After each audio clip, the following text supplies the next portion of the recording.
esteemed governors and members of IBPC, and our distinguished guests. We're gathered here today for a truly special occasion to honor an exceptional person whose vision, leadership, and compassion have profoundly shaped the maritime industry, as also the world of philanthropy, community development, and the promotion of Indian culture, not just here regionally, but worldwide.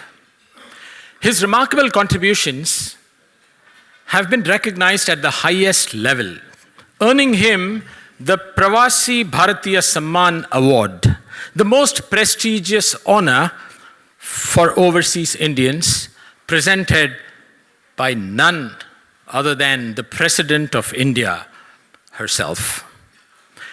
It is with great pride, therefore, that we celebrate IBPC Governor Mr. Ramesh Ramakrishnan for this hugely deserved recognition.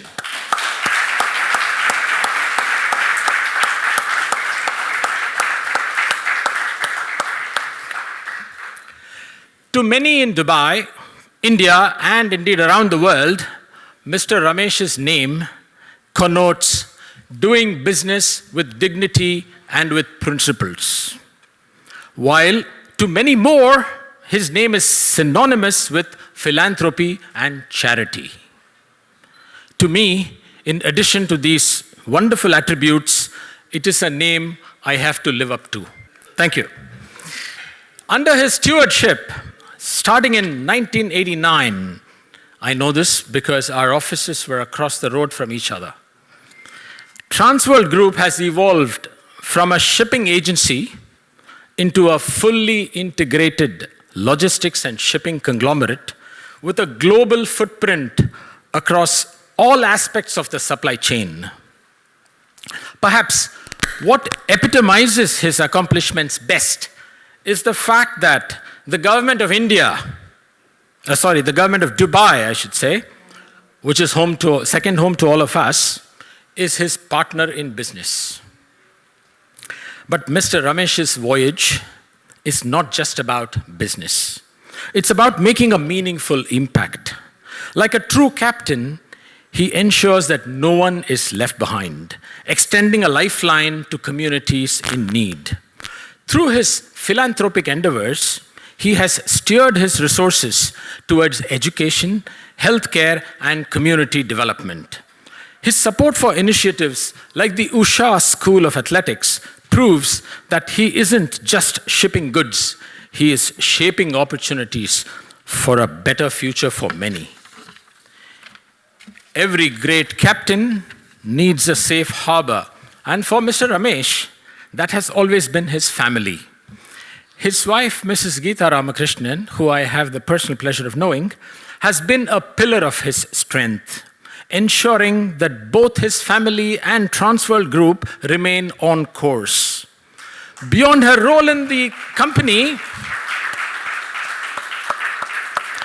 Geeta ji has charted her own course as a personal development expert and author, inspiring countless individuals towards self-discovery. His children, Ritesh and Anisha, I can see Ritesh here, are very ably taking the family legacy forward. Ritesh, the managing director of Transworld Group, is ensuring that the company continues to sail smoothly into the future, while Anisha, as the CEO of Wami Capital, is harboring the family's virtues through impactful investments. With their respective spouses, Upasana Gala, who is here, and Amit Krishnan, they have docked into new adventures of their own, strengthening the bonds of family and business. Mr. Ramesh doesn't just captain a company, he inspires a crew. His leadership style is built on trust, empowerment, and respect. He understands that a smooth sailing enterprise is one where employees feel valued and where ideas are welcomed, and for that matter, where every individual is given the chance to navigate their own career growth. His managers and employees aren't just staff, they're fellow sailors on a journey towards excellence. Through the many storms of the global economy, Mr. Ramesh has remained at the helm, ensuring that Transworld Group never loses direction. His work has left an indelible mark, not just on the industry, but on the lives of the people he has touched. His leadership isn't just about expansion, it's about harboring relationships, docking in the right places, and steering towards a future of sustainable success. So tonight, as we celebrate this remarkable leader, let's salute the man who has charted his own destiny, kept his compass true, and shown us all what it means to truly captain a life of purpose and impact. Ladies and gentlemen, please join me in honoring the unwavering captain of industry, a beacon of leadership, and an anchor of integrity, Mr. Ramesh Ramakrishnan.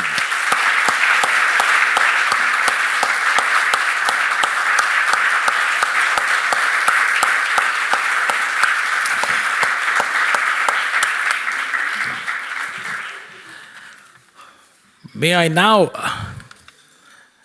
invite our Honorable Consul General to come and say a few words on the award itself and on the recipient of the award. Yeah? Mr. Satish Segal. After that wonderful citation that you read, with a lot of analogies to a shipping industry, I'm lost for words, literally. Mr. Ramesh Ramalingam, Ramesh Ramakrishnan, sorry, Mr. Siddharth Balachandran, Mr. Sunil Sinha, Mr. Surendra Kandari, distinguished members of IBPC, the family of Mr. Ramesh Ramakrishnan. It's so wonderful to be here. You know, many a times when awards are given, you always have a view about the awardee, whether this person is deserving, whether there could have been somebody better, whether this is the right choice. But I think this year, the choice is more than perfect. I don't think the government of India could have thought about a better person to honor and give this Pravasi Bharatiya Samman award to anybody in UAE, not to belittle, not to take away from so many other distinguished people who are deserving. But despite the fact that the community in UAE is so accomplished, the community in UAE has so many people who are deserving, who have achieved a lot in their respective fields, in the businesses that they operate, in philanthropy, in diverse sectors. I think this year's choice has been truly outstanding, truly apt, truly in line with the spirit of the award. So once again, let me congratulate you on behalf of the Government of India and on behalf of the community for this well-deserved recognition.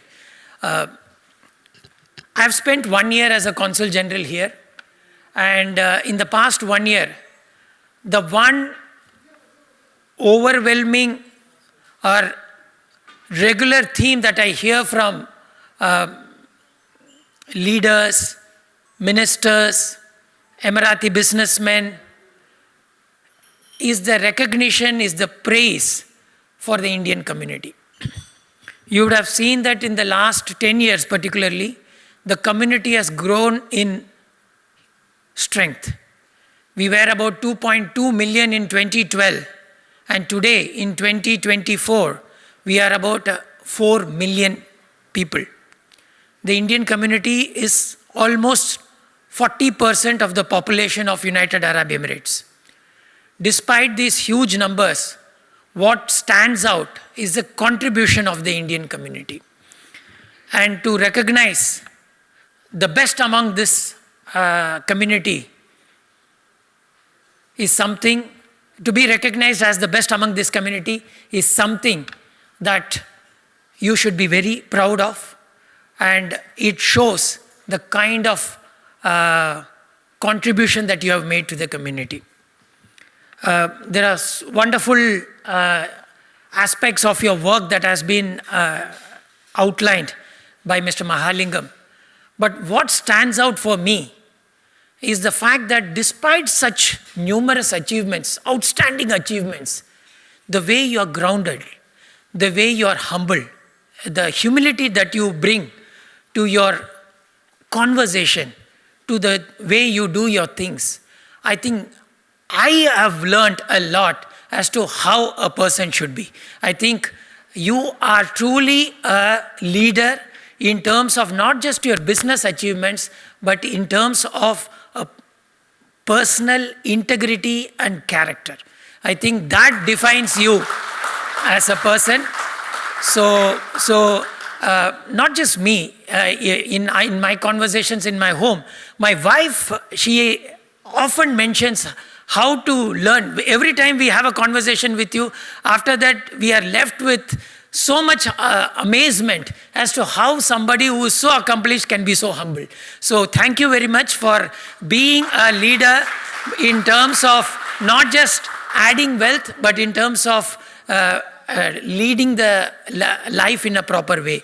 So once again, I take huge pride as the Consul General of India for being able to give this words of appreciation to you. And trust me, I do it on behalf of the entire community of 4 million people who are here. And I know that everybody who has spoken to me after that, they said that this is the right choice that the government has done. So I can very well say that this is the overwhelming sentiment that is there in the community. So thank you very much for all your services gone by, and we look forward to more such of your support to the community going forward in the years to come. Thank you very much. Thank you, Your Excellency, Mr. Satish Sivan, for those very inspiring words. I hope we can hear you again next year in this very hall for somebody else from our IBPC membership. That would make it a hat trick, by the way. They say a picture paints 1,000 words. What would you say for a video? Maybe 1 million or 1 billion? Let's have an AV on Mr. Ramesh Ramakrishnan and his achievements. Originally, my writing was about 12 pages long. I cut it down to 2 to make way for the video, which would then do duty. Yeah? Please, go ahead.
I hope you all liked it. I'm pretty certain many of us must be going, what's the secret sauce of Mr. Ramesh Ramakrishnan? Let's hear it in the first person. And to conduct the fireside chat is going to be no less than our chairman of IPPC, Mr. Siddharth Balachandran.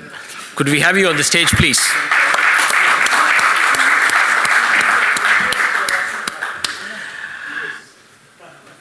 There's one major reason why Mr. Balachandran was deemed to be the best person to conduct this fireside chat. And that's because he is himself a previous recipient of this very same award. So when someone's been there, done that, worn the t-shirt, you'll know exactly how to bring the secret sauce out. May I now request Mr. Ramesh Ramakrishnan to please grace the stage and to give it to us in the first person. Everybody, this is an honor to be on the same stage as my friend Ramesh. We have been on many forums not like this, but similar to this, and I've always marveled at how much I take away from a meeting with him. You probably haven't realized that, but it is, as I said before, I reiterate, it's an honor to have known you for so long. And let us start off with the Pravasi Bharatiya Samman Award, instituted in 2003. And till date, 223 individuals have been conferred this award. You're one of 223. So it's an incredibly rare honor. What do you feel? What does this mean to you, this recognition? Thank you very much, Siddharth. Before I get started, I truly feel very humbled, and it's a great feeling to be here in the midst of so many senior personnel here. To me, I'm equally delighted to be in the presence of you, Siddharth. I think you've been a senior to me in this respect. And we also have Surendraji, who's also been a recipient of this award. And all of us being governors and you being the chairman of the IPPC, there's nothing greater than that in terms of this recognition coming in.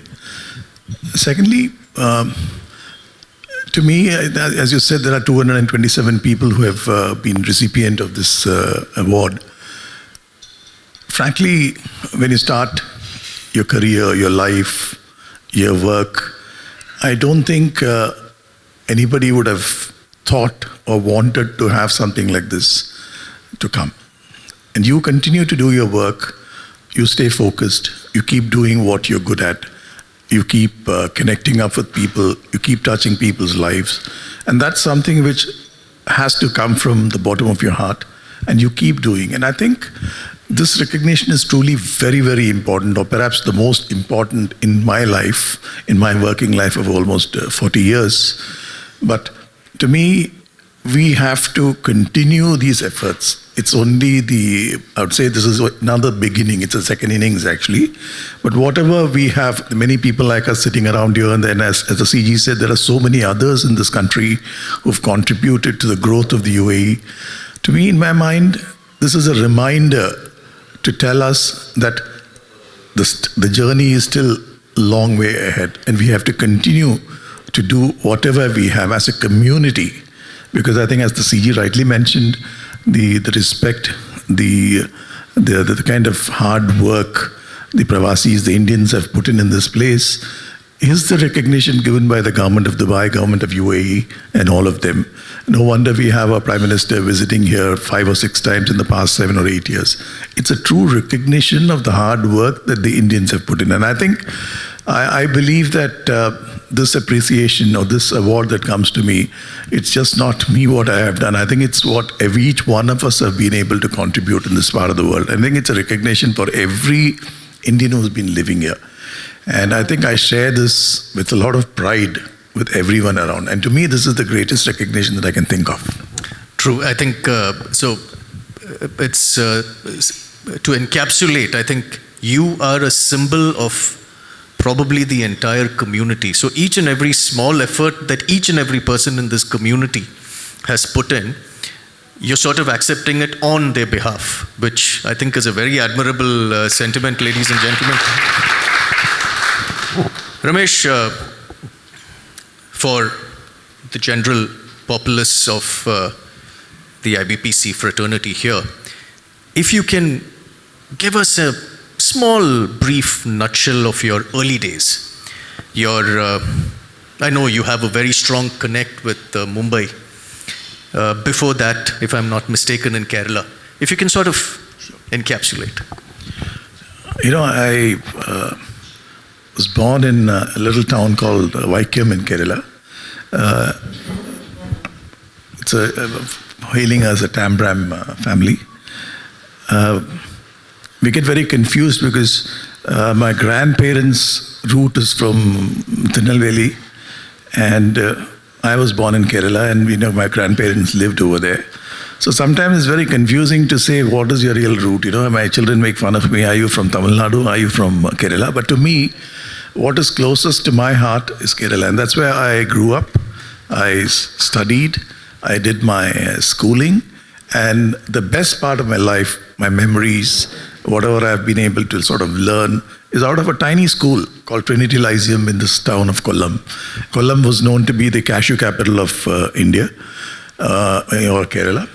And this school had hardly 300 or 400 students, and each class had about 20-25 kids. And I was always the last backbencher in class. And what that school taught me is perhaps what has helped me to get myself moving ahead in life. And thereafter, much later, after I finished my schooling in Kollam, we went to Bombay. Bombay has got, I think most of us here have got some connection or the other with Bombay. Bombay has got this ability to kind of stir up a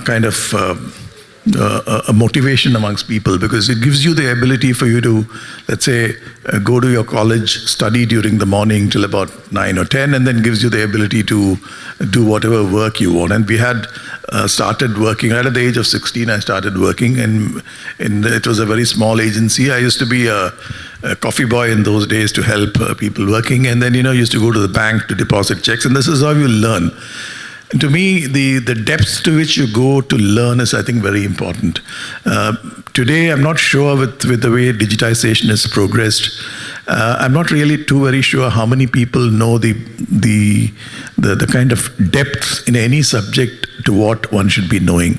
But I think that gave me a great insight, because every other individual who was with me as a student, studying with me in the morning, by 10 o'clock, he's there in the BSE stock exchange to see, if I put 1,000 rupees today, what do I take back in the evening? So this kind of, it inculcated in you an ability to look at how you could grow something. And I must say that before I get in here, the values that I learned from my parents, my father, my mother, simply put, I think respect is something which I have imbibed a lot seeing my father. And to me, maintaining respect to every individual, whether it's your superior, your colleague, or somebody working and reporting into you, the peon in the office, or a driver, the most important thing is every human being will have to be considered or respected. I think that's the fundamental thing. Just because you happen to be the chairman of an organization, it doesn't give you a right to undermine anyone. You need to be respectful.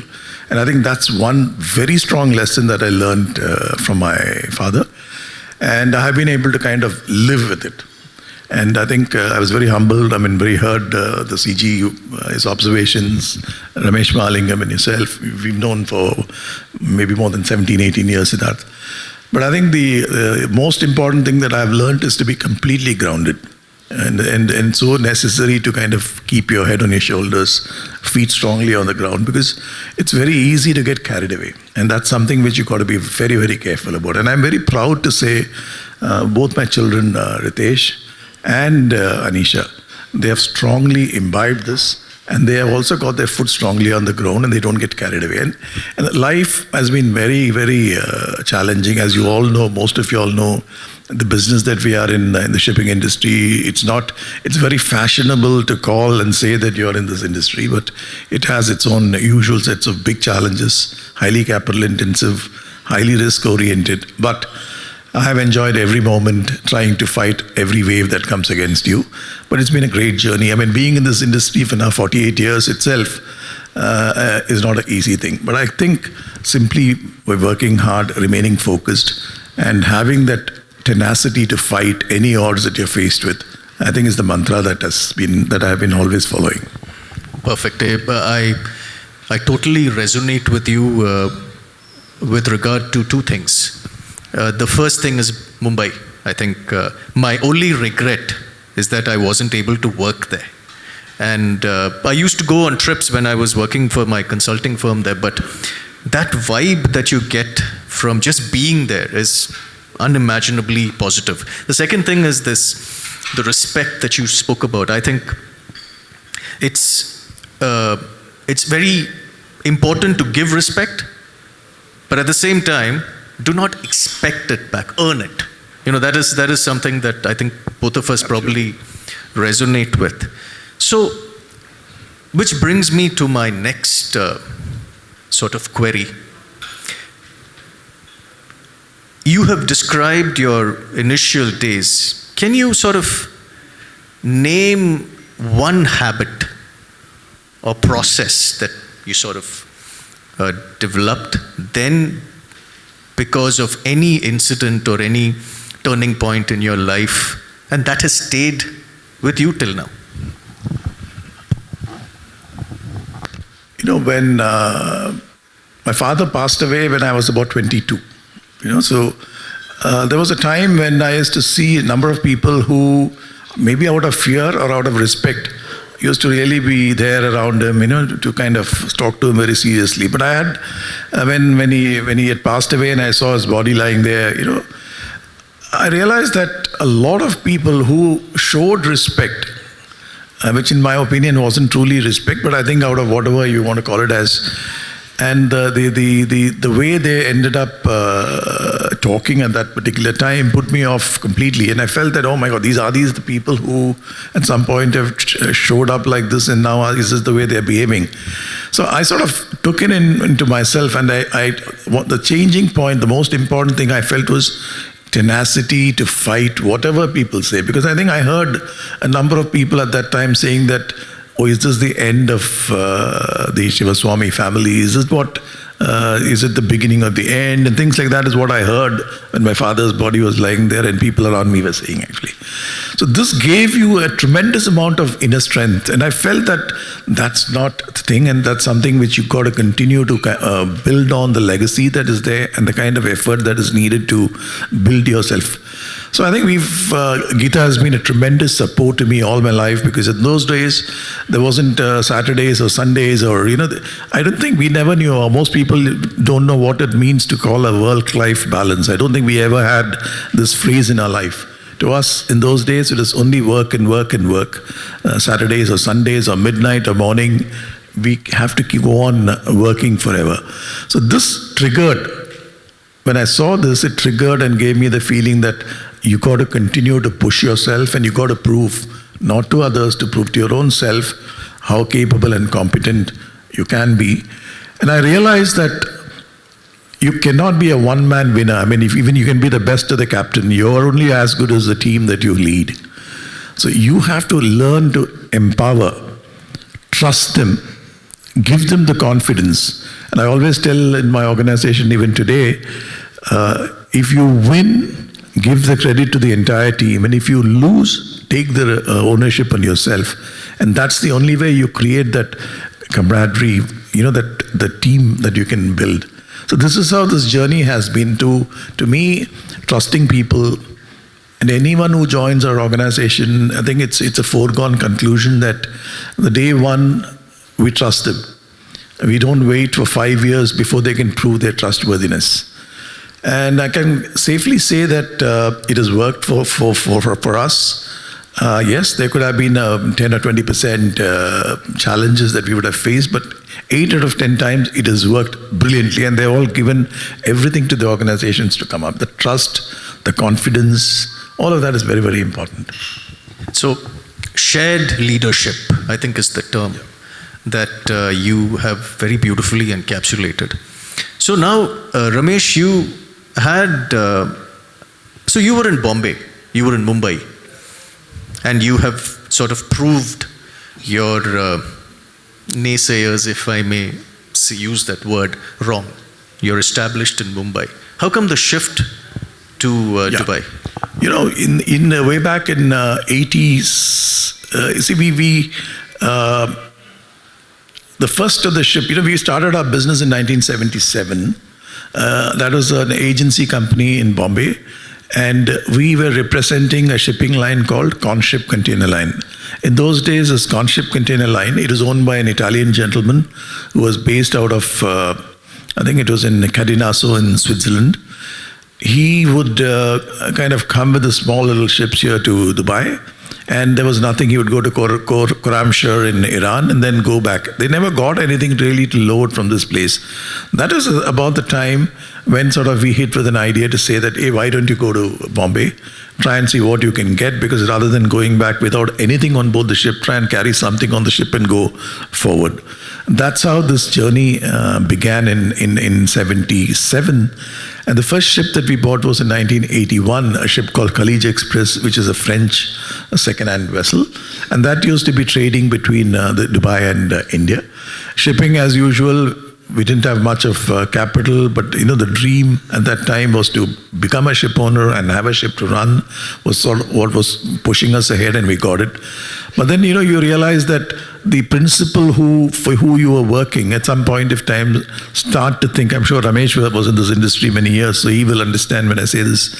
They tend to think that an agent, when he starts owning a ship, definitely it is going to be a danger, death knell for them, because it is their money that's going to go down the tube. And that was the feeling they had. Then eventually we got talking to Dr. Ravano and said that, okay, fine, let's have a very friendly kind of a separation. We'll be friends, and we continue to be friends with his family. Those days, in 1981, when we bought the first of the ship, it was extremely hard. I think we had to go to Canara Bank, and you know, in India, and at that time there was one of the banks here who supported us. But what is underlining, what is the most important thing that I learned, I think that the bankers or the chairman of the bank or the lending, ultimately it is the trust that they build in you. Because I think when you stand up to a bank or you go and talk to somebody, I think he's going to size you up very quickly. I think that trust that they had, I think that was the first beginning of that. And thereafter, of course, 4 to 5 years later, my father passed away. And we were still a very infant company with one ship here and then some 50 containers that we had. That's how we started. But right from 83, we were pushing ahead and running after so many shipping lines in India.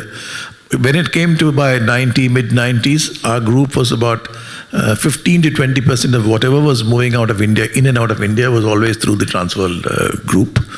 When he passed away in 89, we had to come in and sort of make sure that things are all done. We had one ship here, and that's the reason why we sort of moved in. Geeta and me came down in July of 1989. Ritesh was only 2 years old at that time. My daughter Anisha was born here in 1991. Since then, it's been a great journey here. First today, as we speak, we have in our fleet 30 ships, and we have joint ventures, as you said, with partnership with DP World, and we are into this aviation and food processing, all kinds of businesses that we do. But I owe it all, and I say that it's all the people, as I said before, it's the people that really matters. And I think I give credit to the people and the team that I lead. And they have been the sort of front runners for me, who have taken the ball and reached wherever we are today.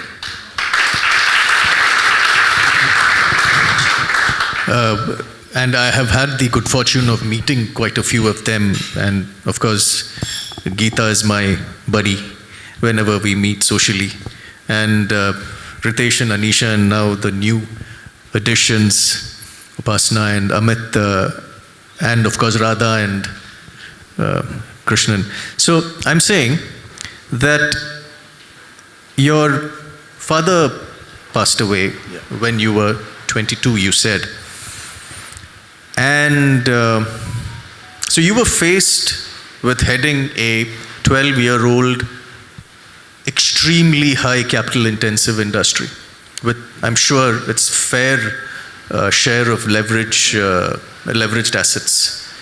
In a time where India had not yet become or started treading on the path to becoming the India it is today.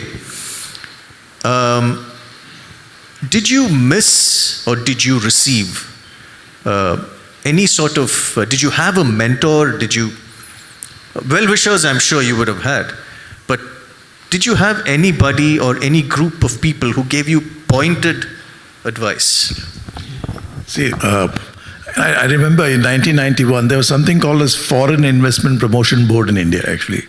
That was done, and there was a conference at that time in Delhi, where at that time it was Manmohan Singh was there. He was the Prime Minister.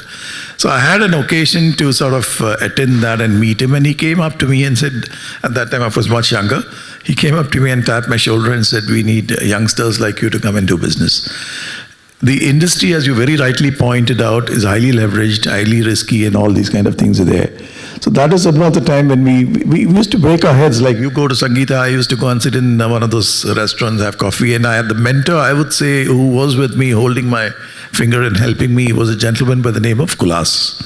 He was there with us when my father was there as well, and we used to sit down and have debates over the day, because we want to grow, but you can never grow because for want of capital. So we would sit down and talk. I mean, I used to smoke with him. We used to have coffee, 10, 20 coffees a day, to try and see what is it that we have to. That's about the time when we met Dr. Manmohan Singh, and he said this. And that triggered and gave us an idea. Somehow we felt that there is, if business gets shipped in Dubai or Colombo or Singapore, why should that happen? Why cannot we start carrying transshipment business from one Indian port to the other? This was the triggering thought, and we set up a company which actually got listed in India in 1991. And through that, we started growing the Indian business. So there wasn't any paucity of capital for us to grow. And along with that, we started doing. Was it a startup that you listed? Or yes, it was a startup that we listed at that time in 91. 92 actually, but that gave us a trigger in India, and I'm very happy to see that little vision that we had. Today we almost carry close to about 3 million to 4 million tons of cargo within the Indian coast, which otherwise would have been rolled by roads and by road trucks and trains and things like that. So that's the level of displacement that we could kind of do, and created a model which actually is there in the forefront. And today I think whatever is moving on the coast, 55 to 60% is going only on our ships. And that operating business is a joint venture that we have with DP World. The assets that is deployed on the business is entirely ours, but the operating business is the joint venture that we have. It's a very beautiful model that we put together after years and years of negotiations with our friends. But to me, I think it was a great recognition to come from them to say that you are our right partner, and that's how we want to grow. Truly, I think a large round of applause, because one of the very rare Indian origin firms that a Dubai government firm has taken a stake in.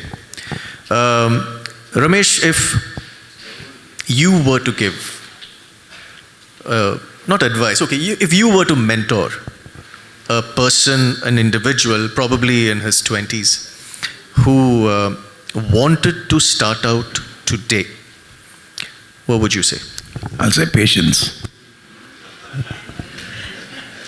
That is, patience to not expect your initial honest confession. Though these questions look like it is me asking him, I had absolutely no clue. Because this was crafted by my very dynamic and able Vice Chairman, Ramesh and Sahitya. So I'm just their mouthpiece, so big round of applause for them, please. And I didn't know that this is how this evening was going to be. Honestly, I never knew that it's going to be a conversation. Neither did I, like Ramesh. I got to know now. So, Now let us come to your personality. So obviously you have had an evolution since your childhood, and there have been traits probably that have been enhanced. There have probably been traits that you have negated. Could you sort of do a comparison of your, say, early 20s and now? What traits did you have then that you have taken off? What have you added? No, I think like most youngsters at the age of 20, I think I did not have the luxury or the freedom at that time to end up going out, though I was in Bombay at the age of 16 or 17. I don't think I had the luxury of going out and partying and things like that. It was something which is completely unknown to me. All I knew was to continue, go work, and that is what I had sort of done at that age. But today what has changed, what I see from that time to now, I think at that time, because you're floating around trying to see what is it that you can do, how do you survive, what do you want to do next, how do you want to grow and things like that. But today, after all these years, you know that there is a lot of clarity in your mind, there's a clear-cut focus in your mind, there's a very clear understanding as to where you want to be, what's your vision, how do you sort of roll it out, how do you execute them, how do you strategize them. These are things which in those days you were never knowing how do you want to move. But I think with time and experience, I think we are all grown in our own way. Siddharth, I give a lot of credit to you for what you've done to the community and what you've done. I think it's a lot of strategy, thinking, planning, and I don't think without which nothing is ever successful. I mean, success is never an accident.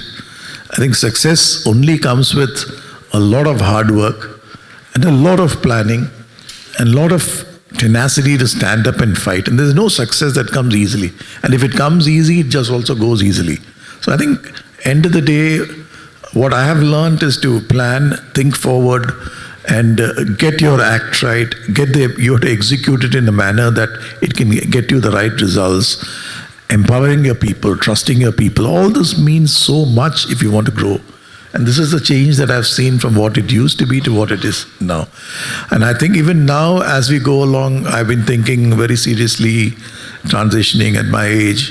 You can't obviously continue to do what you're doing today. I think it's very necessary that the baton has to change hands. You need to always have the next set of generation. And you've got to be sitting down and starting to tell them what is it that they should be doing. This empowerment is very, very important. And it cannot be done in a rapid pace. It needs to be planned, it needs to be executed, but it needs to be certainly done. And that's how I see it. And to that end, I've been Ritesh works with me when he came in as a trainee there. Now he's almost 14, 15 years. He's been in the organization. It's been a kind of walking by on fire, because most organizations, when it is a scenario where it's a family-owned business, the next generation always finds it very difficult, because you're not going to have people who are going to cooperate with you. You're going to have a lot of people who are going to challenge you at every step. But I think he had to go through all of this. That's his journey. He had to go through all of this, and now I'm glad that he has come to a certain level, though I still think that he needs a little more time to kind of drive to where it should be.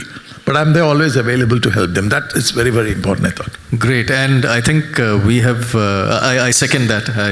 I have such great regard for Ritesh and Anisha, who's my fellow Gemini. So I have a soft corner for her always. The concept of failure is very misunderstood, I feel. And there is a fear attached to failure, which I find quite baffling. Because I believe that what I have become, whatever little I have become, is due to my many failures and the evolution in my personality that I've had to adapt to those failures. And being here in the last 20 years, we have had a Lehman Brothers collapse, we've had the depression, we've had COVID. So we've had existential crises. And I believe that the more existential a crisis is, the more you learn. what is your take on failure and evolving from every failure? No, I think we like I said, we are in the year 2008 when we had this global meltdown. I recollect we had two issues, many issues in any business. We had a scenario where we had ordered for some new ships with some shipyards. And we also had a scenario where we had a few ships on charter. We were the largest operators in this area, so we had a lot of ships on charter. So one fine morning, we found that the market collapsed by almost 90%. 90% the Wow. kind of market collapsed. It was an absolute challenge. One, we had to go back to the shipyards and start negotiating, talking to them, telling them where we are. They were also understanding because it is necessary that it had to be done in a manner that they don't lose and we don't lose as well.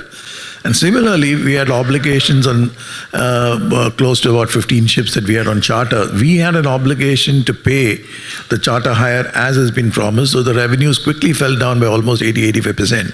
But what I learned out of that, again, the goodwill that you have and the kind of relationship that you maintain both with the shipyards or as well as with your bankers or whoever is trading with you is very, very important. And they all stood by you. So the important thing is the tenacity for you to stand up. You got to really see, failure is everybody. We get up in the morning, we see failures, but that doesn't mean that you're failed. You have to have the ability and the tenacity to fight against any odds and be sure that you're going to win. And this is the confidence that you need to have. Great. And I'm sure I'm just kidding. So I have one more question. Before that, I think we'll keep it open to the audience as well. I'm sure there's a lot of questions from there. Which historical figure, business, philanthropic, freedom struggle exponent would, if you had a chance to, would you meet and have a conversation, and why? Now I've put you on the spot. No, this is not my question, by the way. No, I think I think if I had a choice, I think unfortunately it's I was much younger and it's gone beyond. If I had a choice, I would love to sit and have a cup of coffee with Kishore Kumar. I think he was my absolute person who I'd really, even now, I'm sure like me, every one of us keep listening to his song. It's evergreen all the time. If he was alive, he would be the person. So I vouch for that as well, because we have I've been very fortunate to go with him on his yacht with his family, and then we reach the middle and we drop anchor and sing. Nobody has a chance to escape. Okay, now, ladies and gentlemen, he's all yours. Floor is open. Thank you. Give them both a big round of applause.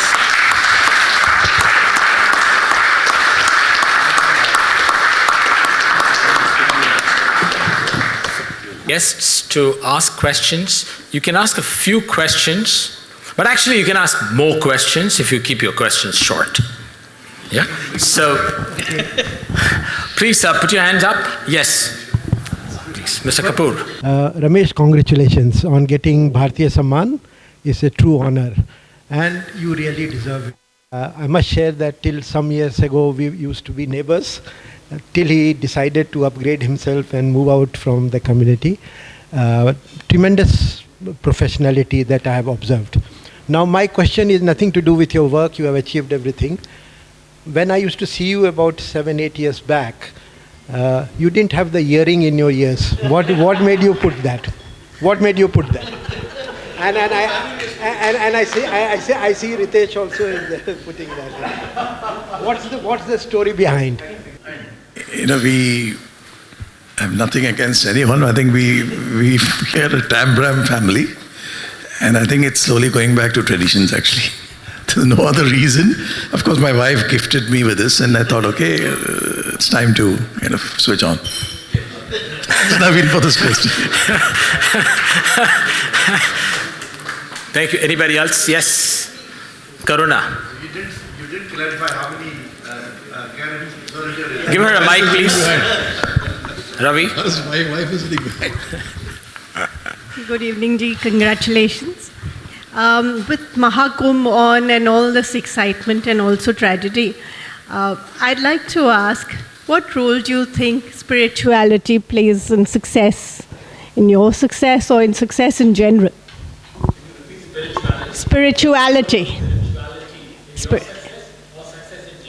Thank you, Ramesh.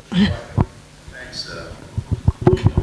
One of the things that I must say and make a mention here is, see, apart from a lot of hard work that we talk about Indians, what we've done here, etc., all these things actually. But one thing that stands out, in whichever way, whichever religion, whatever you follow, whatever it is, I think the Vasudeva Kutumbakam, the family is one, the spirituality, that each one follow in their own way. Surendraji is here, he runs a beautiful Gurudwara here.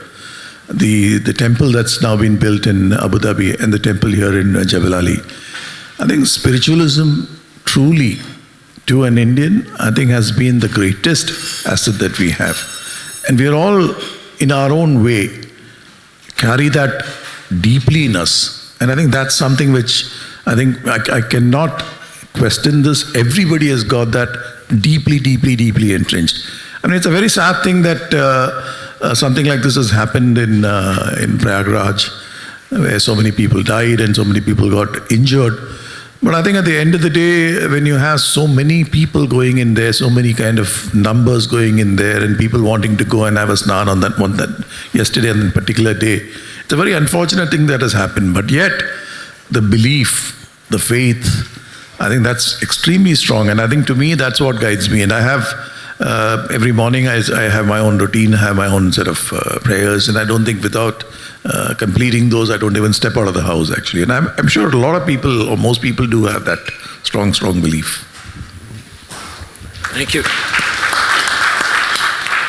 We have a hand up there. Yeah, I got. Yeah, Mr. Krishnamurthy. So, in this shipping industry as well as airline industry,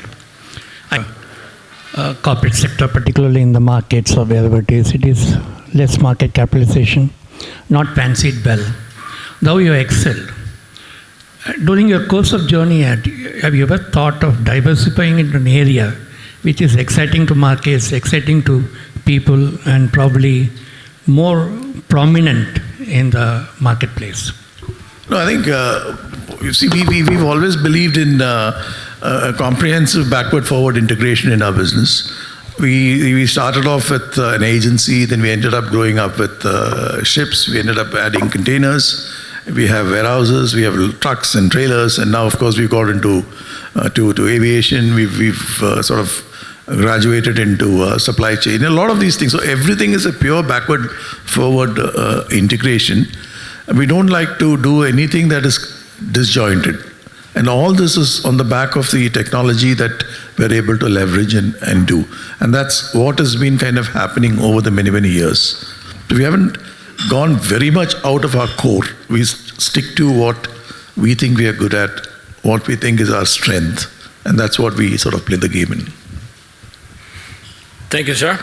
Let's have one more question from the back there, the gentleman with the mustache. Hello, sir.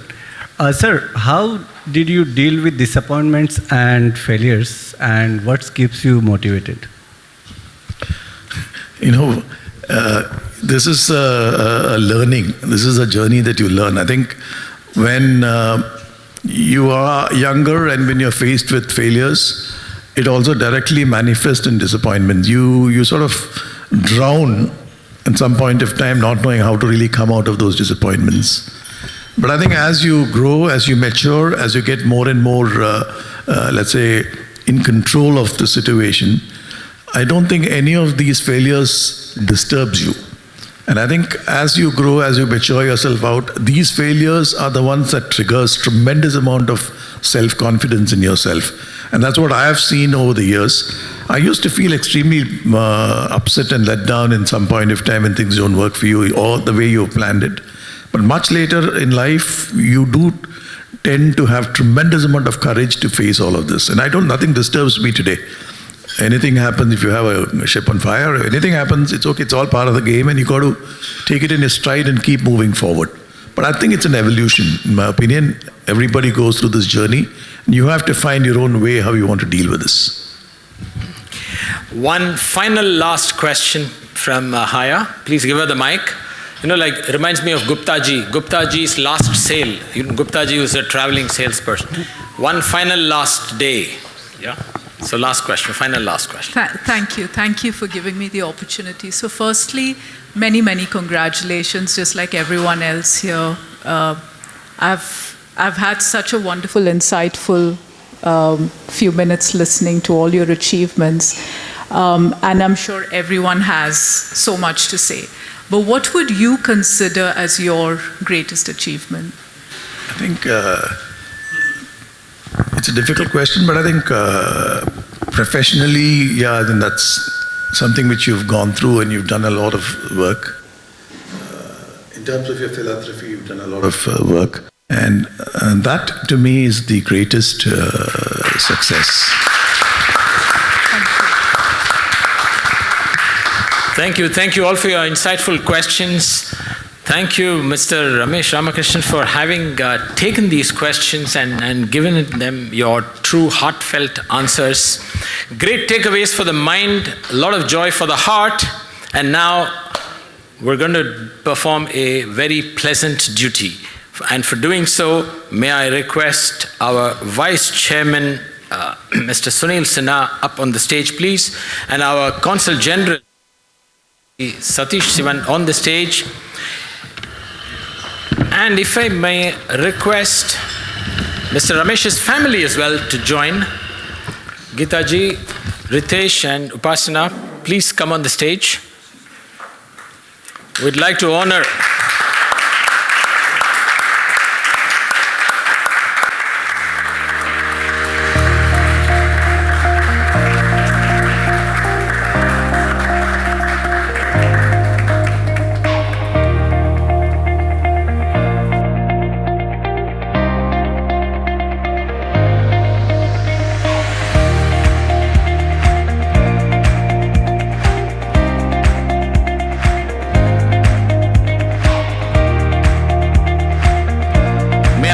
Mr. Sahitya Chaturvedi, our Secretary General. Sorry, correction, Dr. Sahitya Chaturvedi.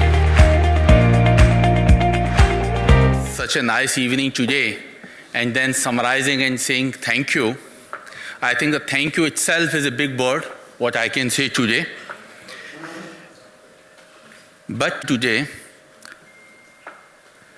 that firstly, as mentioned by His Excellency Consul General, who announced it, who recognized it, that it is the best choice and nothing can be better than this choice today.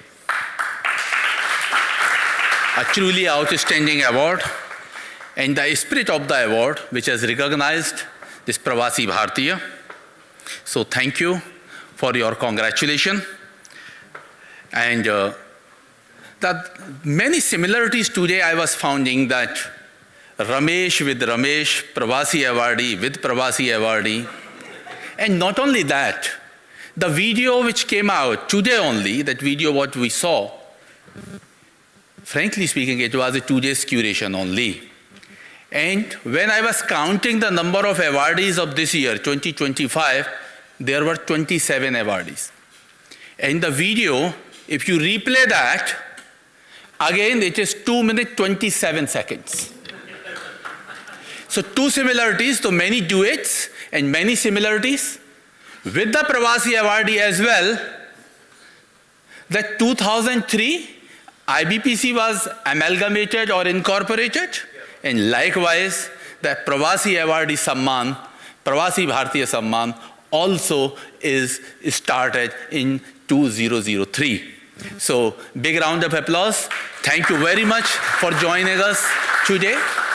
I will not take much time because I noted many points here. There are so many. I think it needs an articulation of the conversation what had been today. Thank you, Mr. Siddharth, for giving us the credit. But showing the credit will not complete until we show the debit side of that. And debit does not mean it is a liability, it is an asset in accounting language. So your investments, your similarities, the achievements, the accolades, and the questions and the way you take it out.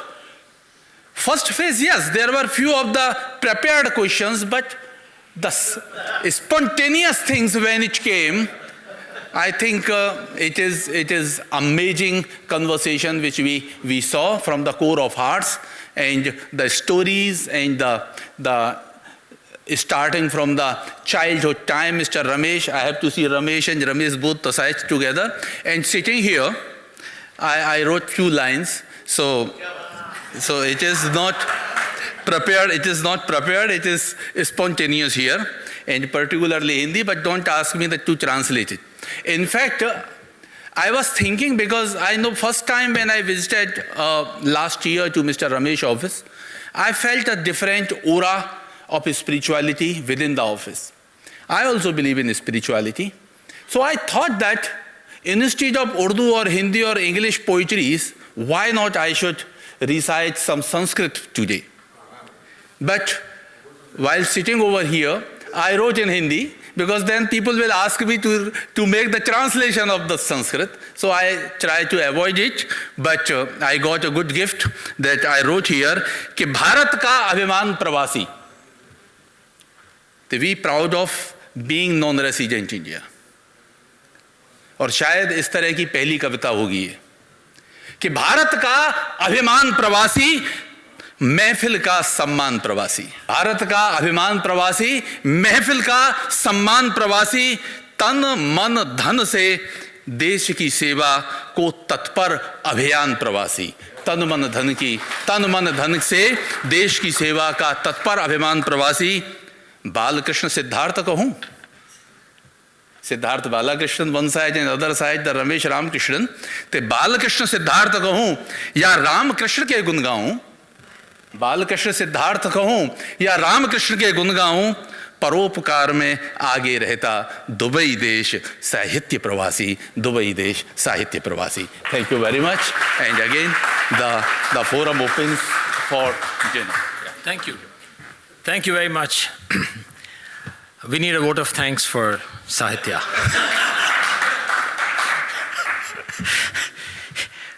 Two pleasant tasks from the audience side. One, a group photo, and second, dinner served. Yeah? So over to you all for the group photo. May I request Mr. Ramesh to come and oblige.